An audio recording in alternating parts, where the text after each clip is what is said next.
Greetings and salutations. I know it has been a while, but do not fret, my stalwart comrade, as I'm still continuing the good fight, and hope you are too. So on to today's lecture, as we used to say in our days educating the university, huh? We move on from the gods and on to the denizens that serve them. In this case, the ones known as the Deep Ones. The Deep Ones are immortal but still killable race of humanoid ocean-dwelling creatures that in many descriptions are a mix between a man and fish, or in some cases, frogs. They have devious and intelligent minds, hop around on 2 or 4 limbs, are able to live in the ocean where they have built their cities, and can also survive sadly on land for extended periods of time.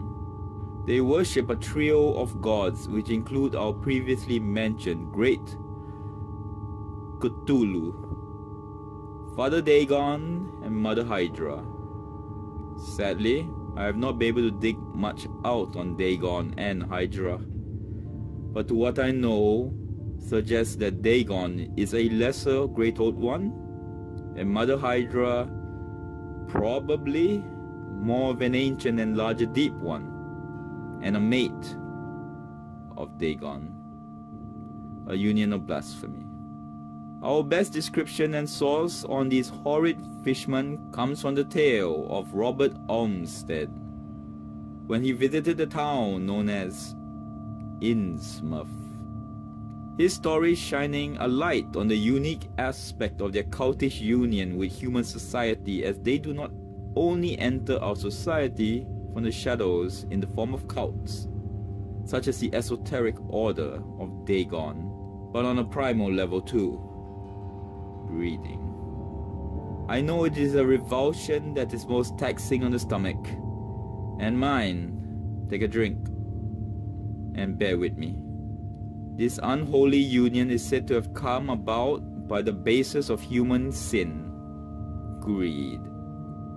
In exchange for a ready supply of fish to be caught and gold jewelry from the underwater cities of the Deep Ones, the coastal peoples such as those of Innsmouth provide sacrifices in the form of mates.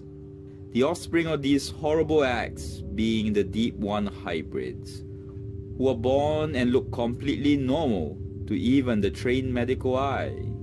For this reason, it is not unusual to find hybrids rising in positions of power in our society, who push agendas that slowly push the human race into worse situations than we find we do to ourselves so easily. But as time goes by, usually middle age, the hybrid would develop what in our circles has come to be known as the Innsmouth look. Usually cases has the ears shrink, eyes bulge, which usually do not need to blink, heads narrow, go bald, and the skin of the individual starting to change and become scales, and of course folds in the neck, which will later become gills. Mentally, they also develop a scorn for humanity, an affinity for non-Euclidean artwork that appears in many dream images of people who describe seeing Deep One cities, and a powerful desire to abandon the human world and go into the ocean. Those in transition can still exist in human society, but when the change becomes too obvious, the hybrids isolate their person and one day will slip into the sea and swim to their underwater cities, such as Yahad Natil. This particular underwater hell was dealt with by the US military, thank the heavens, and supposedly destroyed. But again, there are those who say it has survived in some fashion.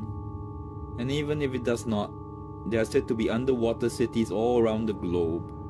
The thought making any time I go near a beach an experience I no longer find peaceful, like most of my life now.